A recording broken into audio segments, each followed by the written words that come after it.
All right. So it's actually a pretty nice day here at Kentucky Lake. Finally got here this morning. Got all the stuff that I needed to get.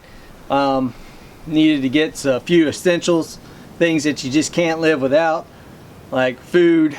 Had to get my license, and that thing was like 50 bucks, but it I got the one for the year simply just in case I do come back, and because the 7-day wouldn't allow me to fish today when I plan to actually go out here during the evening and get some fishing done. But I've got the house all to myself right now.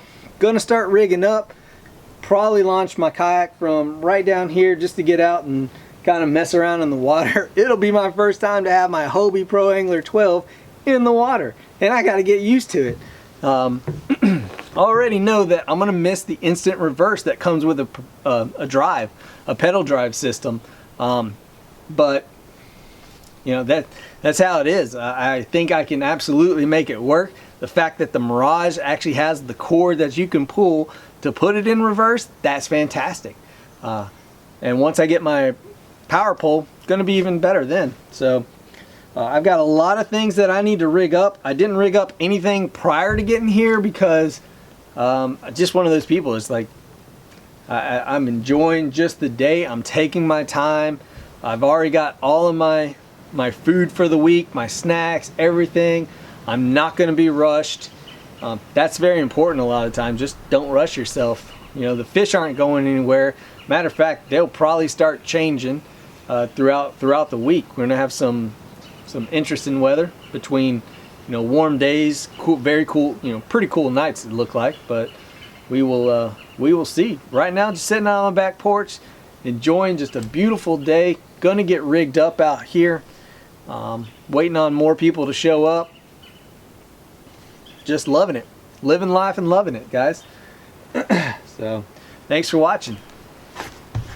That's the other part about doing this, is that I'm outside. I can up and down without worrying about hitting anything for the most part.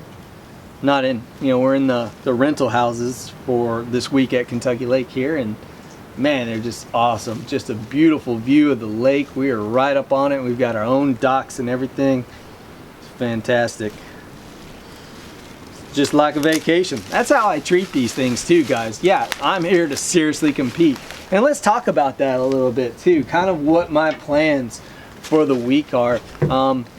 First, I'm going to start off just checking out launches. You know, there's only so much you can do. I checked out one today coming across Lake Barkley and found that it was closed. And that was new to me because I looked it up online the other day and was like, oh, that looks good. That'll give me access to that area. Well, it was closed. So, which is also a good tactic if you're fishing out here and you don't want anybody launching there. You just drag one of them big road barrier signs right across there, and then no one can get there. So maybe I did that, maybe I didn't. I did. Or did I? I didn't. Anyway, moving along. Of course I went to Bass Pro and got a ton of stuff that I may or may not fish. Yeah.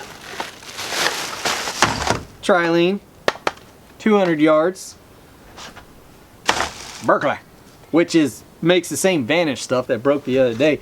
Back to my plan as I get sidetracked. I am very much a like, ooh, butterfly.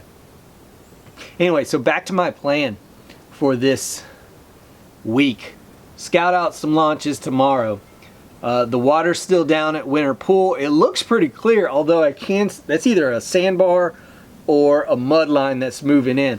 Lots of rain to the south. This river system, this actually flows from the south to the north, which should mean that the water south of here, from where we're staying, because we're up northwest, great for spawning, by the way, should mean that the south end of this of the lake should be actually warmer than the north end.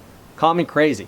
But there should be a lot of water coming from there. I didn't go down there last year. I definitely want to get down there, check that area out. There's some places in Lake Barkley that I want to check out, some places north of here that I want to check out.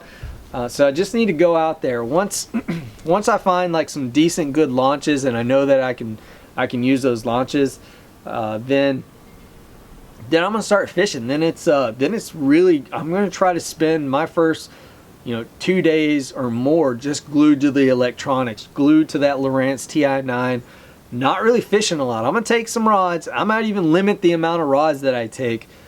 Square bill is gonna be a pattern. It's a great pattern this time of year. You come out here, you chunk that, just bam, bam, bam, bam, bam at the bank. You're gonna get bit in one of these coves. You got to make sure that you're not in a cove with a lot of other kayakers, because then you're competing for the same fish. So that's already gonna work.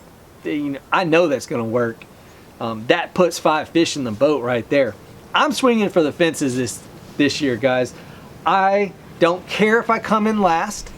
I don't care if I don't catch a fish.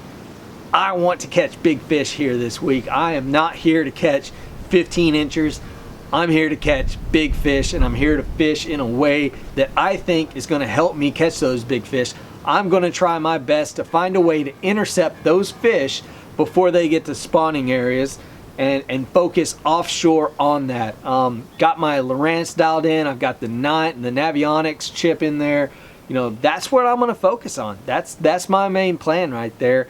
Try to find those fish. Hey, if that doesn't work, then by golly, I'm going to burn the bank and try to catch as many 15 inchers that I possibly can. So that's my plan for the week. We'll see if it works out, it works out. If it doesn't, it doesn't. Again, perfectly okay with that. I would rather go all in and really have a good shot at winning than just catching fish. I came here last year, I caught loads of fish. I mean, tons of fish. I only got 50th, all right? Now, I'm not here to get 50th. If you pay the money to come here, you want to win. So that's my plan. Hope it works out. Again, if it doesn't, meh. I had a nice long week of fishing at Kentucky Lake. I still win. Let's get these rigged up. Boom. Turn that hat around, man. Sheesh. Alright, y'all, so let's go over the rods and everything that I brought with me to Kentucky Lake. Start off with my Smalley sticks. These are custom made rods. I've got a spinning setup here with a Fluger 20-pound braid. I've got another Smalley sticks, again custom wind grips, Fluger President anniversary model, and got a drop shot tied on that right now. I'm not going to go over every single rig that I have, because these are absolutely going to change out. That's what I'm doing right here. I'm going to get to rigging these right now. I've got a rod that I don't have anything on. This is a Shimano Crucial. It's actually a punching stick. It's the one I should have taken with me to Florida when I went to Bienville for that, because man, I would have been able to horse them out of there with this thing. This thing, if I hit you with it, it hurt. But this is actually a good rod. It's rated for 1 to 3 ounces, so it's a great rod for throwing Carolina rigs. I actually brought this one because the tip is just a little bit softer in this one than the Myakka swim bait rods that I bought, which I brought those too. So moving on to my Ducketts. All of my reels are Diawa Tatula Type R's, or just HDs for the most part. I did pick up some Abu Garcias that I'm going to put on the Myakka swim bait rods. They're lower gear ratios, but I've got my medium heavy cranking stick by Duckett. This is by far one of my most favorite rods, just because of the action. It just loads up. I've got it paired with a tube right now, which is completely wrong for the action, but I forgot why I had to do that the other day. Again, I've got another medium heavy that's got braid on it right now. I've got another custom Smalley sticks. This is my frog rod. It's a heavy. It's a 7-foot Bushido blank. I really like this rod. Feels good in the hands. So we'll get that one rigged up with something different right now. Got the new Maxus by Browning. Really like this. Good good tip on this rod. It's really light in the hands, feels really great when casting. This is going to be part of my cranking setup. I'll probably run on my 2 medium heavy cranking setups, this one and the Duckett. This one's actually a medium, I believe. I will run my square bills on these guys. Probably just leave them spooled up with 6, you know, my Daiwa's 6-4 gear ratios with about anywhere from 12 to 14 pound test on those. Last but not least, I got my Duckett medium heavy. I will either keep this jig on there, probably not though, actually, now that I think about it. I will probably dedicate this to a Carolina rig setup. It's got an 8-to-1 to Tula, and having that higher gear ratio is really important, because I mean, when you feel that bite, you can really crank down, sweep into those fish and get that hook set. And I found that to be very important. If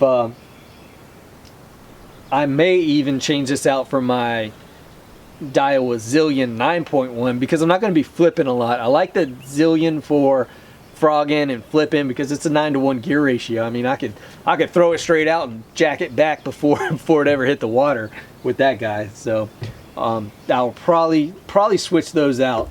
We will see. But then I've got my 2 Myakka swim bait rods still in the wrapper. Still haven't fished one of those yet.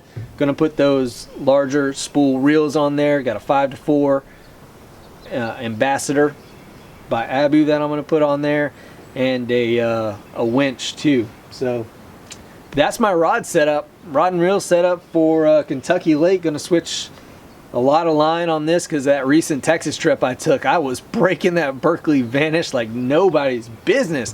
I'm talking 12 pound and 17 pound Berkley Vanish line, which I've used fine for years. For some reason was just snapping, so I got to take that line off of there and put new line on there. So let's get to it.